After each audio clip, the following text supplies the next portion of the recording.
Remittance বাড়াতে দক্ষ জনশক্তি তৈরিতে সরকার গুরুত্ব দিচ্ছে বলে জানিয়েছেন তথ্য ও সম্প্রচার মন্ত্রী জহিরউদ্দিন স্বপন। দুপুরে জাতীয় প্রেসক্লাবে ইউরোপের জনশক্তি প্রেরণে প্রতিকূলতা ও সম্ভাবনা শীর্ষক এক সেমিনারে একথা বলেন তিনি।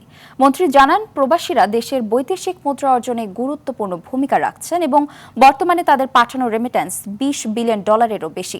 তাদের অর্থনীতিকে স্থিতিশীল রাখতে রেমিট্যান্স আয়ের পরিধি আরও বাড়ানো জরুরি বলেও জানান তথ্যমন্ত্রী।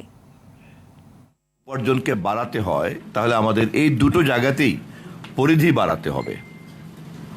রপ্তানি পণ্যের পরিধি যেমন ডাইভার্সিফাইড করতে হবে, তেমনি আমাদের রেমিটেন্সকে নিশ্চিত করার জন্য প্রবাসে কর্মসংস্থান, মানব সম্পদ রপ্তানির বাজারকে আরও অনেক সম্প্রসারিত করতে হবে।